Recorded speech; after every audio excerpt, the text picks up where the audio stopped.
I made a video recently talking about the whole Steam Deck 2 leak rumor nonsense, where essentially at the end of the day, it really wasn't anything substantive other than they are working on something, which is something anybody could have told you considering how successful the Steam Deck has been. It's a no-brainer that they're working on a sequel. It's just really a matter of when than if. But that really got me thinking, what do I actually want from a Steam Deck 2? What features do I think the Steam Deck 2 really needs to focus on to be truly amazing? And well, for starters, a bigger and better screen. I'm not necessarily asking for a high refresh rate OLED, but at least something around 8 inches. It can be smaller if it wants to reuse a similar form factor as the current Steam Deck, but you could probably fit a slightly larger screen in it. Probably not a full 8 inches, but you gotta at least be able to fit like a 7.6, 7.8, something a little bit larger, because I've been using the Switch 2 and many other 8-inch devices like the original Legion Go, and having 8 inches is just fantastic. It is on the verge of being not very portable and being just an amazing gameplay experience. And I think that is like the perfect mix of both. With increasing the size, that also means you get to increase the battery life.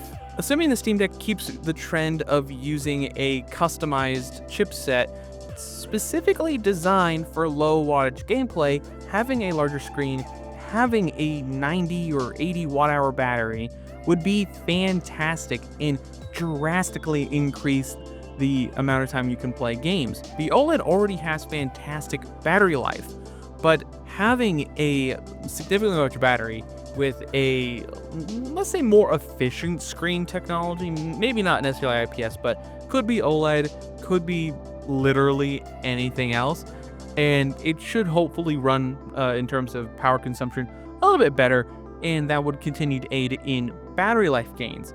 And so it should mean that the Steam Deck 2 would hopefully have battery life in excess of 4+ hours.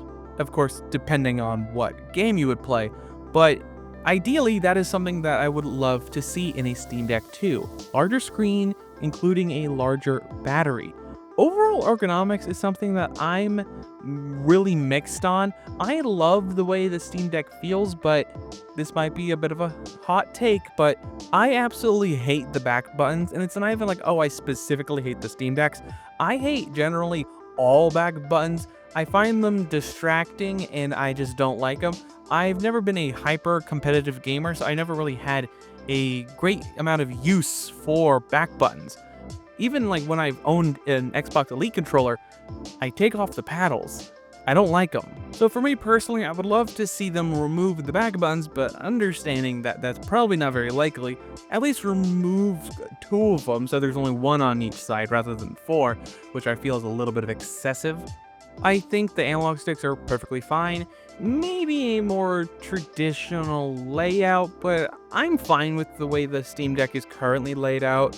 I would like the sort of the paddles, the handles, the grips to sort of splay out a bit more, so it's not holding onto essentially like a steering yoke. It's more like holding an Xbox controller, which I'm aware I recently criticized the Xbox Ally for looking really bad, but I'm talking more of like a gentle slope diagonal rather than just slapping the side of an Xbox controller onto something. So it's just a little bit more gentle rather than just this like sort of holding, like I describe it, it's like holding a yoke in those kinds of cars that have those. Performance, I would expect, especially if it's coming next year like we all think it is, which is still a bit of a gray area whether or not it's actually going to happen next year. But when it comes to performance, ideally I would like to be able to play most games at 1080p low or medium, and that would coincide with having a higher resolution screen. And ideally I would like it to be 1080p. I don't think anything higher is really necessary, especially since it's going to be hopefully an 8-inch screen. 1080p is still plenty pixel dense for a screen of that size. Anything higher is just waste of battery and impractical to actually render games at, given the class of hardware you're going to have inside a Steam Deck 2. So higher resolution and is just generally not necessary. So being able to expect to hopefully play most games at 1080p low medium while maintaining at least 60 FPS should be plausible. Taking advantage of that custom chip that AMD and Valve are working on, hopefully they can actually have some pretty decent horsepower behind it now that AMD is really taking advantage of their graphics processing power from their GPUs and really just attaching it to their amazing processors. Not to say that the Steam Deck's current processor isn't very good, but they have drastically improved since then. Things like the 8060S found on the HX 390? Something like that. Some asinine series of numbers that requires a degree in computer science to understand. I'm gonna say sociology there for a second, but that doesn't make any sense. Either way, with what we've seen with processors like that, it is going to be amazing to see what comes later, and hopefully you get to see stuff with not necessarily as super overpowered as that, but because we've pretty much never seen anything higher than like 12 or 16 compute units found on a PC handheld processor, and ideally I would like to see something with like 24, because I think that would be the perfect sweet spot to play just significantly more titles at higher quality settings. And that hopefully shouldn't be a massive power drain and necessitate a higher end cooling solution or be a massive drain on the battery, because the 8060S, as we've come to realize, and when it comes to being implemented in PC handhelds, it's going to be tough, especially on battery life and cooling. That is going to be a really tough situation, as we've seen with the GBD Win 5 and the Ion Neo Next 2, with those being really strange in having, in the case of the GBD Win 5, a sort of separate power umbilical cord to be able to use it portably, which it can be attached, but it is super heavy. And if I remember correctly, the 8060S is like in 40 or 50 CU part, which CU stands for compute units, which is basically the number of graphics processing cores. That is a very much a simplification of what they are, but it will get us by for this discussion.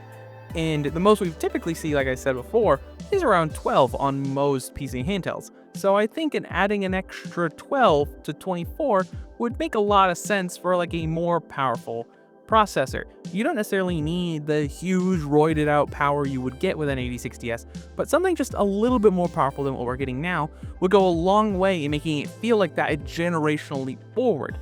And with the collaboration between AMD and Valve, hopefully with them making custom silicon for their devices, they can actually make something that has a higher compute unit than whatever the Z line end up has, because the Z2 line of chips and the Z1 are just standard AMD processors that have been rebadged and special drivers were made to improve gaming performance and shipped. Because fundamentally, there isn't much separating a Z1 Extreme and a Ryzen 7 7740U. At the end of the day, those are functionally the same processor, just one has better graphics drivers. The other is designed for laptops.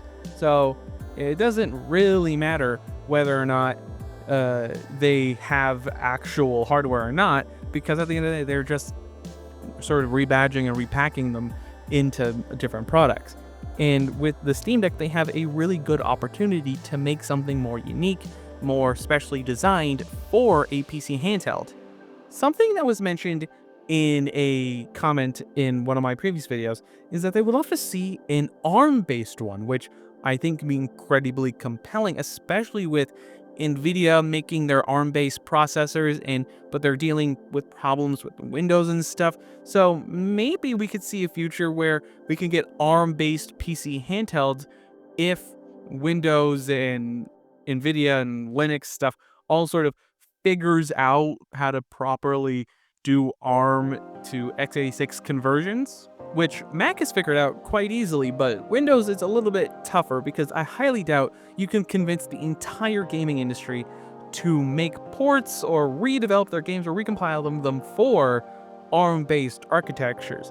It's just not likely. We need to develop something as a better translation layer or emulation or something to improve the experience of using x86 apps on ARM-based processors. So as it currently stands, I do not think ARM is likely for Steam Deck 2, but it would be a really interesting thing to see because of the efficiency gains, because of how amazing the battery life would be, and how thin it would be in comparison to the vast majority of other PC handhelds. I would love to hear what you guys think. Would you be interested in Steam Deck 2? What do you hope would be included in a Steam Deck 2? I would love to hear what you guys think about this down below. Don't forget to leave a like, comment, and subscribe. All the other social media coverage down below. And last but not least, have a wonderful day.